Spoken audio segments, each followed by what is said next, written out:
memilih untuk lahir di tempat itu. Biarlah malam ini Engkau berbicara bagi kami, sehingga apa yang menjadi renungan kami itu akan membuat hidup kami untuk menjadi semakin menyenangkan bagi Tuhan. Kami mau belajar berhenti dengan diri kami, dan kami mulai mau menyerahkan segenap hidup kami hanya kepada Tuhan. Sebab Engkaulah satu-satunya Allah yang menjadi sumber daripada kehidupan kami. Berbicara melalui hamba-Mu, biar bukan perkataan yang berasal daripada pikiran manusia, tetapi Roh Kudus kiranya Engkau berbicara melalui hamba-Mu ini. Urapi setiap jemaat Tuhan yang hadir di tempat ini, orang tua yang kami kasih di tempat ini, saudara-saudara kami semua yang ada di tempat ini. Di dalam nama Tuhan Yesus kami berdoa dan bersyukur hanya kepada-Mu. Haleluya. Amin. Haleluya. Shalom. Selamat hari Natal. STM Dosroha ya, untuk Medan Baru. Puji Tuhan, kalau saya diberikan tugas untuk bisa sama-sama belajar firman Tuhan lagi, mengingatkan kepada kita bahwa satu-satunya sumber kehidupan kita itu hanyalah Tuhan. Tidak ada hal apapun yang ada di dunia ini yang kemudian bisa dipergunakan oleh manusia untuk kemudian dapat mempertahankan saja kehidupan daripada seorang manusia. Tidak ada. Bahkan ketika semua manusia berkumpul, lalu mungkin mengadakan rapat untuk membicarakan, ayo kita buat dulu bagaimana supaya manusia tidak mati-mati. Sampai sekarang belum ada yang bisa melakukan itu. Bukan saya pribadi, di sini juga ada senior-senior saya yang juga sama-sama belajar di medis. Semua ilmu-ilmu yang kita pelajari menjurus kepada satu titik. Tak ada jawabannya, kecuali hanya ada di dalam Tuhan yang menciptakan langit dan bumi. Amin. Nah, tema yang ditugaskan bagi saya untuk kita sama-sama bisa renungkan malam ini yaitu dari Mazmur 133 tentang hidup rukun. Ayat yang sudah sering sekali kita dengarkan, bahkan ada lagunya. Tapi mohon maaf, ternyata ayat ini sampai dengan hari ini itu hanya sekedar ayat saja. Bahkan dunia hari-hari ini kita sedang berada di tengah dua perang besar. Dan saya mau katakan, kalau kita sampai salah mengambil sikap, kita pun akan masuk ke dalam konflik itu. Kita tidak jarang mendengar ya Amang ya, oh saya membela Israel, oh saya membela Hamas. Banyak yang kemudian menunjukkan sikapnya di sana. Kita lupa Tuhan Yesus sudah menyatakan berhenti dengan perang. Dulu memang mata ganti mata, gigi ganti gigi. Tapi sejak daripada Tuhan Yesus itu kemudian lahir, ini adalah momen masa di mana itu semua harus berubah. Ketika Tuhan Yesus akan ditangkap, lalu kemudian Petrus mengambil pedang, dia potong telinga daripada tentara yang ingin menangkap Tuhan Yesus. Tuhan Yesus bilang apa? Kamu jangan pakai pedang, nanti kamu mati juga oleh pedang. Lalu kemudian Tuhan Yesus tempelkan kembali telinga yang sudah putus.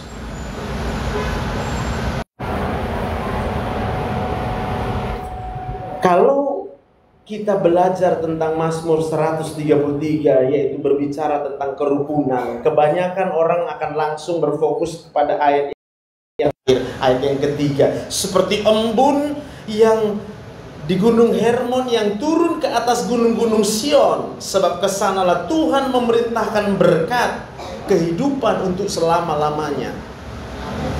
Saya mau ini kita pahami dengan satu cara pandang yang lebih berat, berbobot. Bukan sekedar hidup diberkati. Kalau hidup rukun kita diberkati, tapi ayat ini berkata kehidupan untuk selama-lamanya. Bisa katakan amin. Berarti bukan bicara tentang hidup di dunia ini saja. Sebab hidup di dunia ini memang tidak dirancang sejak daripada awalnya untuk selama-lamanya. Karena begitu besar kasih Allah kan dunia ini. Tujuannya adalah hidup yang kekal. Berarti malam ini satu pesan penting yang harus kita bawa kemanapun kita masih Tuhan berikan kesempatan untuk hidup. Hidup rukun adalah kunci supaya kita bisa masuk ke sorga. Orang yang gak bisa hidup rukun gak mungkin masuk sorga. Sebab Tuhan katakan di sorga nanti bahkan singa makan rumput. Tidak ada yang saling membenci. Tak ada lagi yang saling sikut menyikut. Gak ada lagi yang sakit hati. Tak ada lagi yang kecewa. Gak ada di situ cerita lagi suamiku jahat, istriku jahat, anakku jahat. Gak ada cerita itu lagi. Mertuaku begini. Gak ada. Habis. Tapi itu bukan habis dengan sendirinya, Amang-Inang. Itu adalah tempat di mana orang-orang yang masuk nanti ke sorga adalah orang yang bisa hidup rukun. Dan hidup rukun itu ternyata harus kita mulai dari sekarang. Salah satu mungkin yang sering menjadi tipuan iblis hari-hari ini adalah sering kita dengar, biasalah di dalam rumah tangga suami istri yang namanya cekcok. Biasalah. Saya mau katakan, Amang-Inang, jangan kita katakan itu biasa. Perbedaan pendapat biasa, itu normal. Beda pendapat memang normal. Tapi kemudian bagaimana perbedaan pendapat itu lalu kemudian bisa memicu pertengkaran? Maka harus kita sadari bahwa itu yang terjadi adalah iblis dimenangkan dengan itu. Sehingga tak jarang kemudian bercerai sajalah kalian. Sampai kadang kita lupa Allah sendiri berkata, aku membenci perceraian. Tapi kadang kalau kita mendengar saudara kita yang mungkin dia berkeluh kesah, aduh aku udah gak tahan lagi. Sebenarnya kita yang gak tahan lagi dengar dia. Sehingga kita bilang, bercerailah kau, capek kali aku mendengar kau sebenarnya.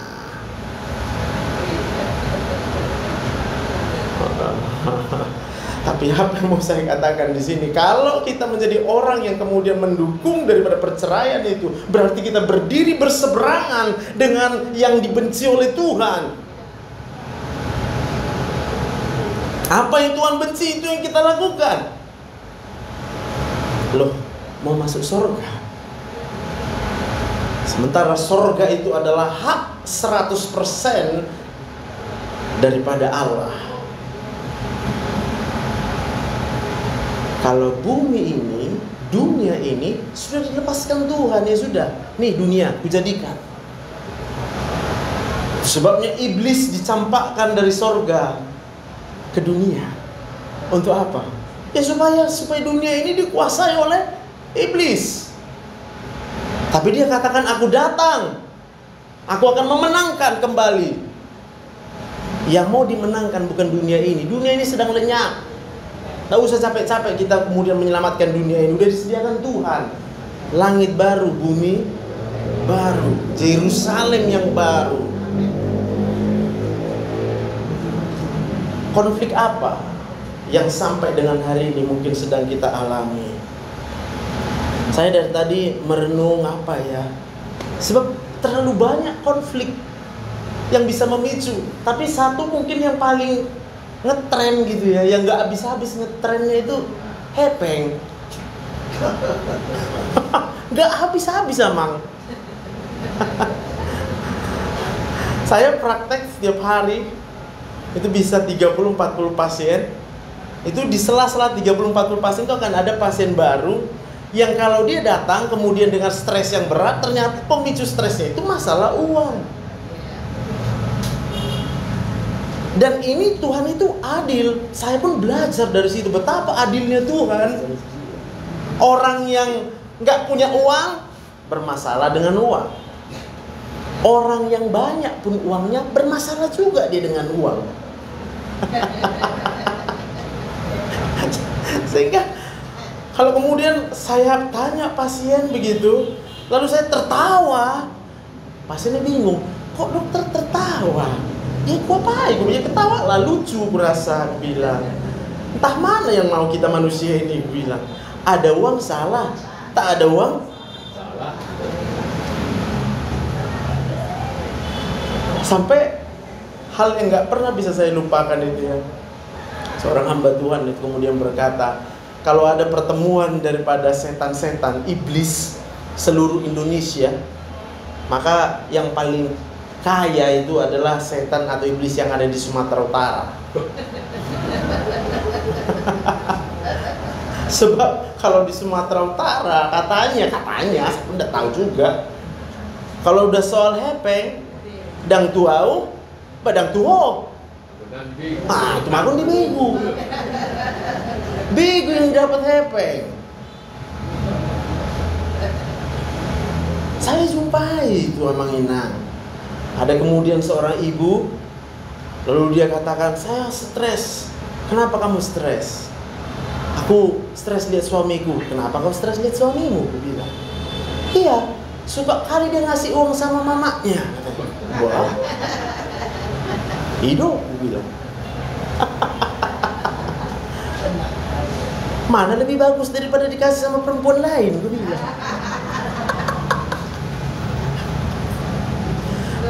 Kenapa kau pikirkan gitu? Ya nanti kayak mana aku hidup kalau nggak ada uang, kan? Jadi maksud kau hidup perlu uang. Di sini pun mungkin kita akan jawab, ya perlulah.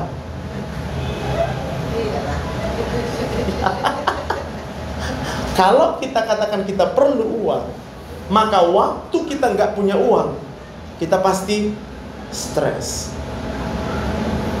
Orang stres berhadapan dengan siapapun juga pasti akan jadi stres. Bawaannya mau berantem aja, Bang. Mau berantem terus. Terus lupa hari ini temanya ini hidup rukun.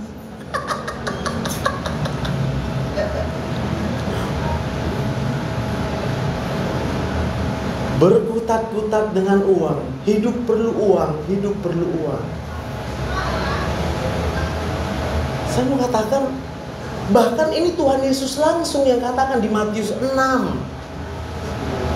Cari dahulu kerajaan Allah dan kebenarannya, maka semuanya ditambahkan. Apa yang mau kita makan, kita minum, kita pakai, itu semua akan ditambahkan.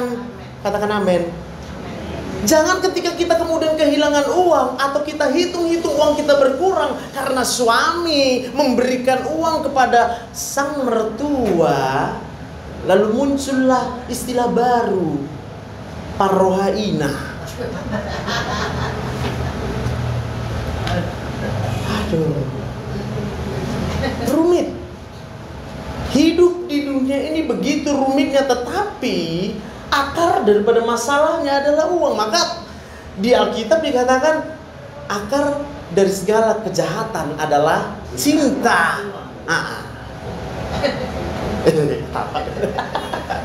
Siapa suka uang? Iya, siapa suka uang? Aduh.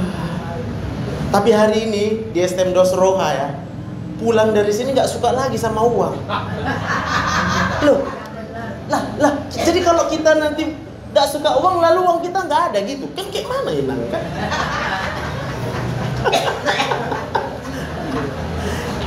Yang dilarang Tuhan adalah jangan kamu cintakan uang. Iya. Yang dilarang Tuhan adalah jangan kamu jadi hamba uang. Hamba uang berarti apa? Bekerja untuk cari untuk apa kita kerja? Aduh, mungkin salah tempat juga aku nanyanya ya kan? Udah jauh lebih senior dari saya. Tapi saya bertobat memang. 9 tahun saya praktek spesialis penyakit dalam. Kalau orang tanya berapa bayarmu dokter, gak usah kau bayar. Ambillah, gak ku terima. Karena dipaksanya akhirnya melalui perawatku. Ya udah kau ambillah itu. Jangan gitu lah dok. Nanti gak mulai kami datang katanya. Aku bilang siapa suruh kau datang sama aku? Aku yang suruh datang sih. Gak suruh. Jadi kayak mana kau hidup? Aku hidup karena Tuhan. Gak pernah kekurangan aku. Terus gak pernah dicuri uang. Sering.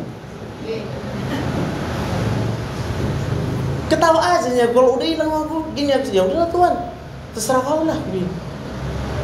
Masa aku susah karena hilang uang sementara aku masih bernafas?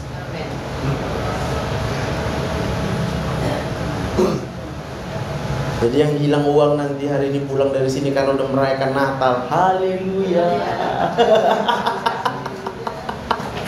Kalau orang udah gembira, saya mau katakan siapapun yang kita jumpai, kita pasti bisa duduk rukun dengan dia. Karena yang kita bicarakan hanya yang menyenangkan. Tidak perlu kita menyakiti hatinya. Dan kalau kita hidup rukun, Allah yang memerintahkan berkat. Jadi gini kita, lari kita, aduh dikejar berkat, aduh.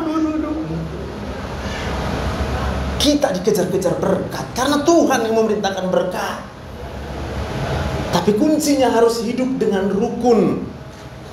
Ini tadi hanya masalah uang. Ada lagi masalah lain banyak lagi. Suami tadi masalah uang dengan mertuanya. Ada suami yang tukang selingkuh kan? Harus hidup rukun, ku bilang. Kayak mana hidup rukun, suamiku udah selingkuh. Tapi dia kasar katanya. Tuhan itu nggak bodoh, ku bilang. Di Amsal 15 sudah dikatakannya, jawaban yang lemah lembut meredakan kegeraman. Jadi kalau suamimu kasar, kau ya sayang, ya papi, Allah papi.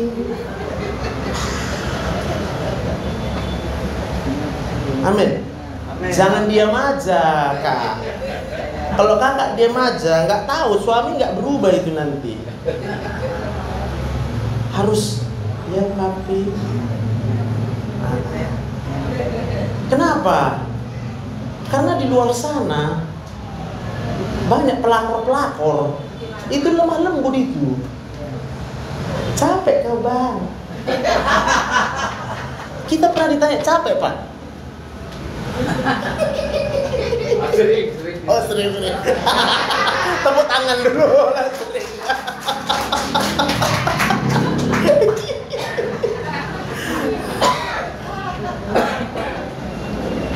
Kalau aku nggak pernah memang, karena dia merasa capek juga di rumah.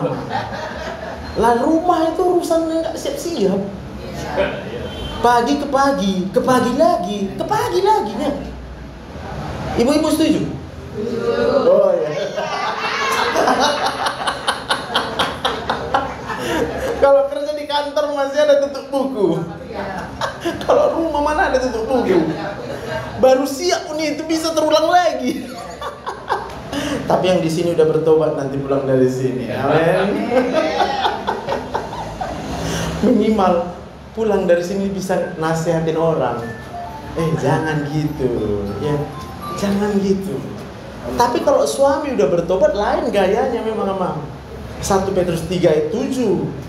Hai suami, kasihilah istrimu. Karena dengan suami mengasihi istri, doanya semua gak ada yang terhalang. Tabunai. Apalagi, udah bahagia aku.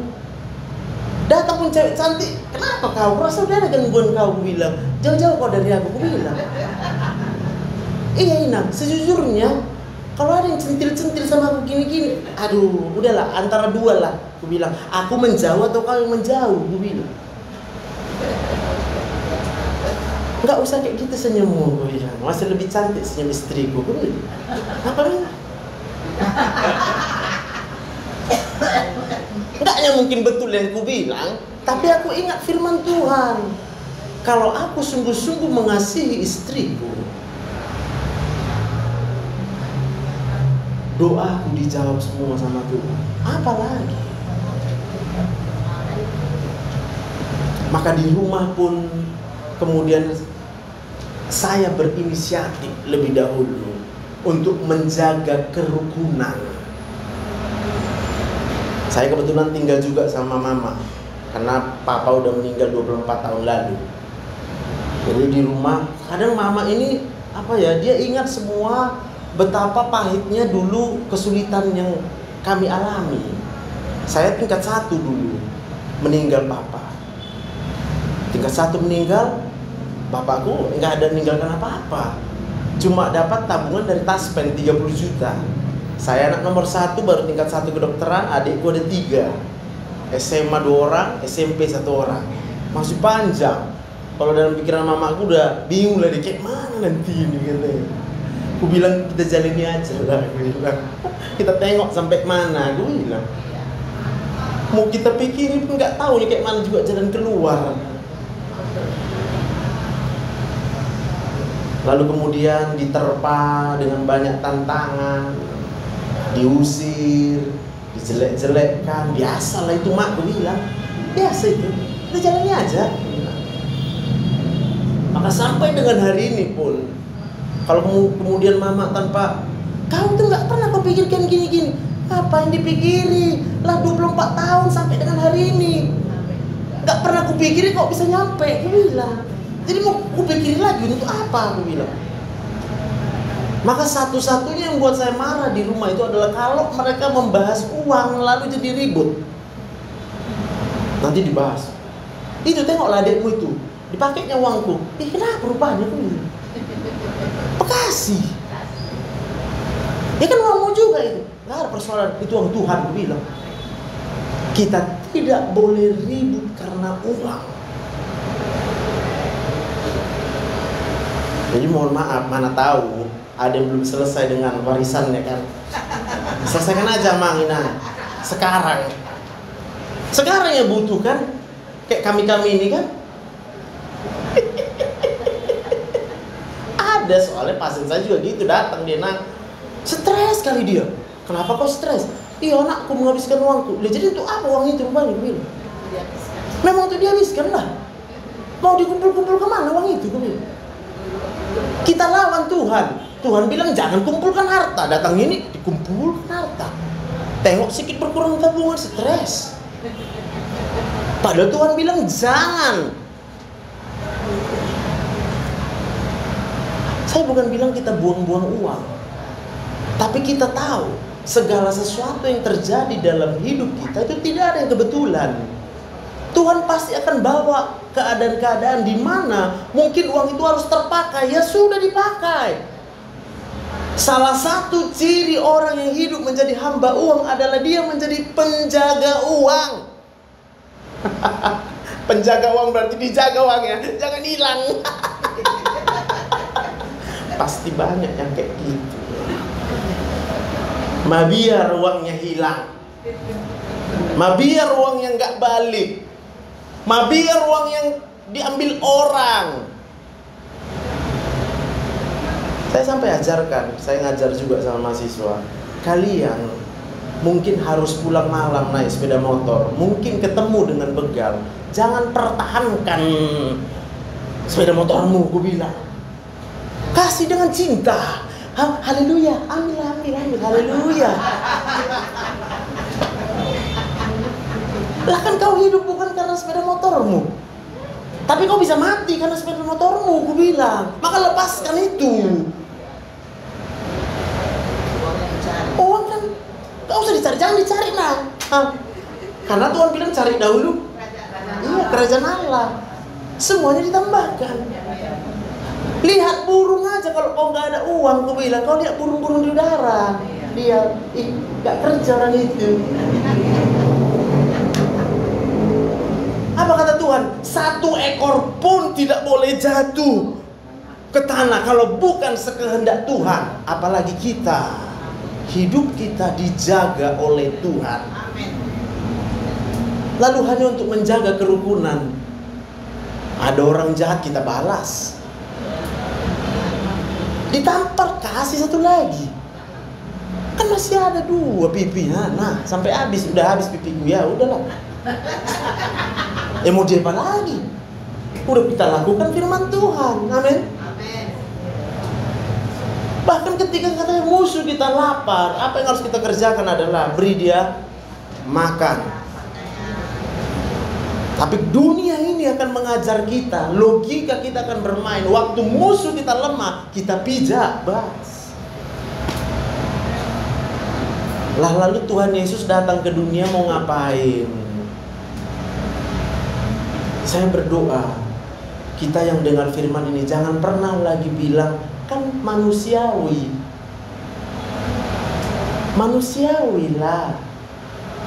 Manusiawi. Saya tanya, apakah Yesus bukan lahir sebagai manusia? 9 bulan dikandung, 9 bulan. Apa dia nggak rasa sakit? Rasa sakit. Apa dia nggak lapar? Dia lapar. Apa dia nggak marah? Dia marah, tapi dia harus tahan kemarahan itu. Apa dia bilang? Ampunilah, sebab mereka tidak tahu apa yang mereka perbuat. Jangan kita pikirkan gini ya, Mang. Kok jahat kali dia sama aku? Kok jahat kali? Mana habis-habis itu? Kenapa jahat? Gimana aku tahu pikiran dia? Coba lu, kita sama-sama manusia. Tapi itu terus yang ada dalam pikiran kita. Kok jahat kali dia? Kok jahat kali dia? Sementara Tuhan bilang apa? Ampuni. Ya ampuni saja. Berapa kali mengampuni? 70 kali 7 kali. Berarti 2 kali disakitinya kita. 70 kali 7, 490 kali 2, 980 kali ampuni. Kenapa rupanya? Tuhan Yesus yang bilang. Kan ada orang gitu kan, kalau disakiti perasaannya, yang nggak taunya kau. Udah berapa kali? Ya berapa kali biar ku kalikan, bilang. Kalikan, kan itu yang dibuat Tuhan rumusnya. 10 kali kau bilang, berarti 4.900 kali kau ampuni. Supaya apa? Dengan demikian kita menumpukan bara api di atas kepalanya. Katakan amin. Di mana yang panas? Sebelah sana. Ingat, kalau sebelah sini yang panas, berarti sini yang bertobat. Waktu orang berbuat jahat dengan kita, lihat hati kita. Kalau panas hati kita, berarti bara api di atas kepala aku. Enak panas kan? Gak enak. Pindahkan ke dia bara apinya. Dengan apa? Kasihi dia, berdoa yang baik untuk dia, supaya pindah bara apinya. Kalau pindah bara apinya, nanti dia kepanasan. Kalau kepanasan dia, kan berhenti sendiri dia berbuat jahat sama kita. Jangan kita tanya, kapan kau bertobat? Kapan kau bertobat? Mana bertobat dia orang kita yang panas. Tapi kalau di tengah kita senyum terus, puji Tuhan, haleluya. Mau orang jahat, haleluya. Orang jahat pun bingung sama kita. Kayak mana nih kawan ini? Makin ku jahati, makin haleluya. Tapi waktu dia jahati kita, lalu kemudian kita marah-marah, dia senang lah, tambah energi dia. Cocok. Memang itu mauku. Aku suka lihat orang susah. Senang lihat orang susah, susah lihat orang kan? Masa kita buat dia senang? Ya kita buatlah dia susah. Dengan apa? Dengan kita senang lah. Nah, hari kita. Kenapa berubahnya? Amin. Mungkin kita akan berpikir apa yang saya bicarakan ini seakan-akan kayaknya dunia hayalan. Bukan, aku cuma mengubah kata-kata di dalam Alkitab sedikit supaya agak lebih ringan kita menerimanya. Tapi ujung-ujungnya saya mengaitkan ini dengan kesehatan memang. Amsal 17 ayat 22. Hati yang gembira adalah obat yang manjur. Apapun yang kita alami dalam hidup ini, ujungnya ternyata obat yang manjur hanya hati yang gembira. Boleh berobat kita sampai ke Penang, ke Singapura, ke Amerika sana pun kalau perlu, habiskanlah duit itu semua. Tanpa hati yang gembira, kita nggak bisa sembuh. Tapi kalau udah Tuhan melihat hati kita udah gembira, tidak ada yang mustahil bagi Tuhan.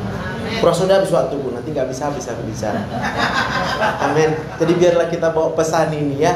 Hidup rukun dengan semua orang. Bawa pesan untuk siapapun. Tapi kami perlu kekuatan daripada Roh Kudus, supaya Engkau yang menjadi sumber penghiburan bagi kami. Di saat hati kami tersakiti, Roh Kudus menghiburkan hati kami. Di saat hati kami tersakiti, Roh Kudus Engkau berikan kekuatan kepada kami, supaya kami dapat membalas yang jahat dengan yang baik.